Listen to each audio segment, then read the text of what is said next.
warahmatullahi wabarakatuh. Saya Yuliana dari Prodi S1 Pendidikan Guru Sekolah Dasar kelas 4D di Universitas Pahlawan Tuanku Tambusai. Baiklah, dalam mata kuliah belajar dan pembelajaran yang dibimbing oleh Bapak Dr. Ramdan Witarsa MPD, saya akan mengambil sebuah buku dengan judul Strategi dan Metode dalam Model Pembelajaran yang ditulis oleh Dr. Haji Martinus Yamin MPD dan dicetak pada Maret 2013. Buku ini terdiri dari 8 bab, yang mana saya akan menjelaskan bab 8 tentang metode pembelajaran yang terdapat di halaman 149.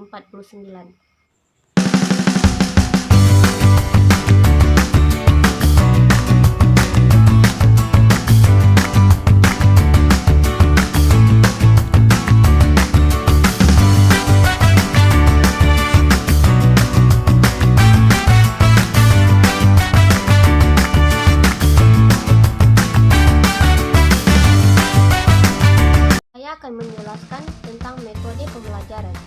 Metode pembelajaran merupakan cara guru melakukan atau menyajikan, menguraikan, memberikan contoh, dan memberikan isi pelajaran kepada peserta didik guna mencapai tujuan tertentu.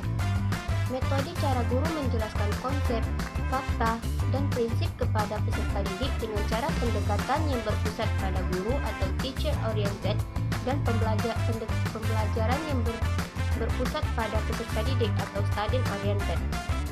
Menurut Jacobsen dan kawan-kawan tahun 2009, guru yang efektif adalah guru yang mampu menerapkan beragam metode melalui pendekatan yang disebut sebelum ini. Pendekatan-pendekatan yang berpusat pada guru dan berpusat pada peserta didik merupakan pendekatan-pendekatan yang komplementer atau saling melengkapi. Yang selanjutnya, jenis-jenis metode pembelajaran.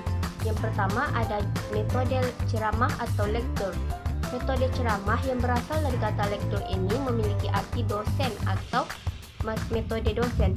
Metode ini lebih banyak digunakan di kalangan perguruan tinggi karena dosen memberikan kuliah mimbar dan disampaikan dengan ceramah dengan pertimbangan dosen berhadapan dengan banyak maha peserta didik yang mengikuti perkuliahan. Metode ceramah ini berbentuk penjelasan konsep, prinsip, dan fakta. Pada akhir perkuliahan ditutup dengan tanya jawab antara dosen dan maha peserta didik. Namun demikian, pada sekolah tinggi tingkat lanjutan, metode ceramah dapat digunakan oleh guru dan metode ini divariasi dengan metode lain. Menurut Jacobsen dan kawan-kawan tahun 2009, metode ceramah merupakan metode pengajaran yang cukup paradoksal. Namun demikian, Kuban tahun 1993 dalam Jacobsen dan kawan-kawan tahun 2009 menyatakan meskipun ceramah merupakan metode yang paling banyak dikritik dari seluruh metode pembelajaran, namun ia justru terus-menerus menjadi metode yang paling sering digunakan. Keterbatasan dari metode ceramah ini yaitu yang pertama, keberhasilan peserta didik tidak terukur. Yang kedua, perhatian dan motivasi peserta didik sulit diukur. Yang ketiga, peran serta peserta didik dalam pembelajaran rendah. Yang keempat, materi kurang terfokus. Yang kelima, pembicaraan sering melantur.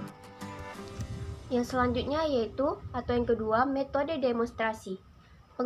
Penggunaan metode demonstrasi dapat diterapkan dengan syarat memiliki keahlian untuk mendemonstrasikan penggunaan alat atau melaksanakan kegiatan tertentu seperti kegiatan yang sesungguhnya. Keahlian mendemonstrasikan tersebut harus dimiliki oleh guru atau pelatih yang ditunjuk. Setelah didemonstrasikan, peserta didik diberi kesempatan melakukan latihan keterampilan seperti yang telah diperagakan oleh guru atau pelatih. Yang ketiga yaitu metode eksperimen. Metode eksperimen adalah metode yang melatih peserta didik, perorangan atau kelompok untuk melakukan suatu proses atau percobaan dengan mempergunakan alat atau waktu yang lebih dari satu kali. Tujuan metode ini agar peserta didik menemukan sendiri jawaban dari masalah yang dihadapinya dengan mencoba sendiri. Kemudian bertujuan melatih peserta didik untuk mempergunakan metode ilmiah secara induktif dan deduktif. Metode ini juga memiliki kemiripan dengan metode demonstrasi, tapi juga memiliki perbedaan. Metode demonstrasi dilakukan untuk melihat cara melakukan sesuatu serta untuk menunjukkan hasil dari bukti-bukti yang dilihat, didengar, dan dirasakan. Keterbatasan dari metode ini yaitu yang pertama, tidak cukupnya alat-alat mengakibatkan tidak setiap anak didik berkesempatan mengadakan eksperimen. Yang kedua, memerlukan jangka waktu yang lama. Yang ketiga, metode ini lebih sesuai untuk menyajikan bidang-bidang ilmu sains dan teknologi. Metode yang keempat yaitu metode tanya-jawab. Metode tanya-jawab dapat dinilai sebagai metode yang tepat apabila pelaksanaannya ditujukan untuk yang pertama, meninjau ulang pelajaran atau ceramah yang lalu agar peserta didik memusatkan lagi perhatiannya pada jenis dan jumlah kemajuan yang telah dicapai sehingga mereka dapat melanjutkan pelajarannya. Yang kedua, menyelingi pembicaraan agar tetap mendapatkan perhatian peserta didik atau dengan perkataan lain untuk mengikut sertakan mereka. Yang ketiga, mengarahkan pengamatan dan pemikiran mereka.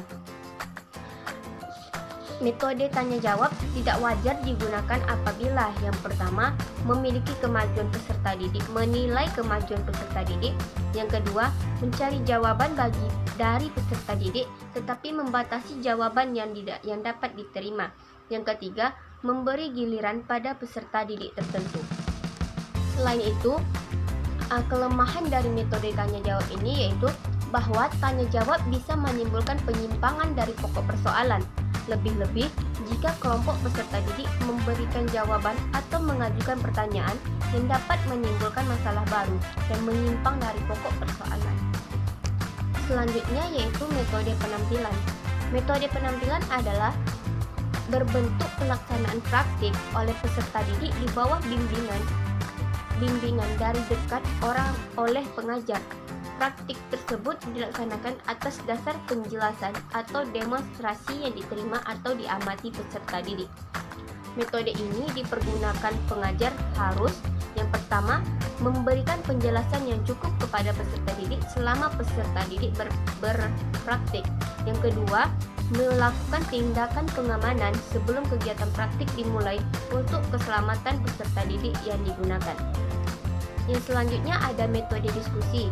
Metode diskusi merupakan interaksi antar peserta didik dan peserta didik atau peserta didik dengan guru untuk menganalisis, memecahkan masalah, menggali atau memperdebatkan topik atau permasalahan tertentu. Metode diskusi ini memiliki keterbatasan. Yang pertama, menyita waktu lama dan jumlah peserta didik harus sedikit. Yang kedua, mempersyaratkan peserta didik memiliki latar belakang yang cukup tentang topik atau masalah yang didiskusikan. Yang ketiga, metode ini tidak dapat digunakan pada tahap awal proses belajar bila peserta didik baru diperkenalkan pada bahan pembelajaran baru. Yang keempat, adaptasi bagi peserta didik yang tidak terbiasa berbicara dalam forum. Metode selanjutnya yaitu metode studi mandiri. Metode studi mandiri ini berbentuk pelaksanaan tugas membaca atau penelitian oleh peserta didik tanpa bimbingan atau pengajar khusus. Metode ini dilakukan dengan cara yang pertama, memberikan daftar bacaan kepada peserta didik yang sesuai dengan kebutuhannya. Yang kedua, menjelaskan hasil yang diharapkan dicapai oleh peserta didik pada akhir kegiatan studi mandiri. Yang ketiga, mempersiapkan tes untuk menilai keberhasilan peserta didik.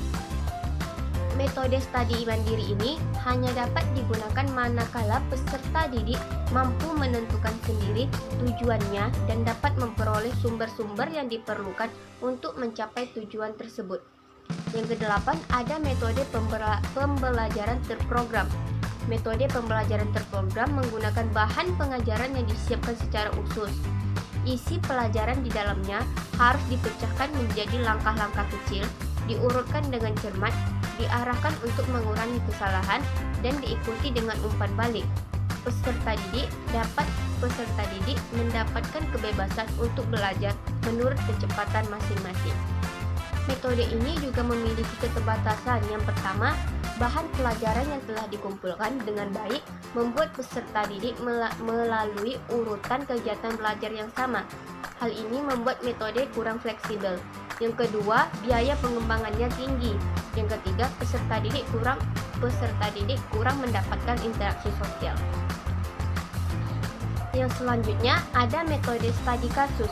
Metode ini berbentuk penjelasan tentang masalah, kejadian, atau situasi tertentu, kemudian peserta didik ditugasi mencari alternatif pemecahannya.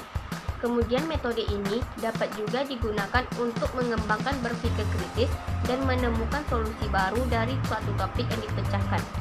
Metode ini dapat dikembangkan atau diterapkan pada peserta didik manakala peserta didik memiliki pengetahuan awal tentang masalah ini. Metode ini memiliki keterbatasan, yaitu yang pertama, mendapat kasus yang telah ditulis dengan baik sebagai hasil penelitian lapangan dan sesuai dengan lingkungan kehidupan peserta didik. Yang kedua, mengembangkan kasus sangat mahal. Selanjutnya ada metode praktikum. Metode praktikum dapat dilakukan kepada peserta didik setelah guru memberikan arahan, aba-aba, petunjuk untuk melaksanakannya. Kegiatan ini berbentuk praktik dengan mempergunakan alat-alat tertentu. Dalam hal ini, guru melatih keterampilan peserta didik dalam penggunaan alat-alat yang telah diberikan kepadanya serta hasil yang dicapainya. Yang selanjutnya yaitu metode proyek. Metode proyek merupakan pemberian tugas kepada semua peserta didik melalui peserta didik untuk dikerjakan secara individual.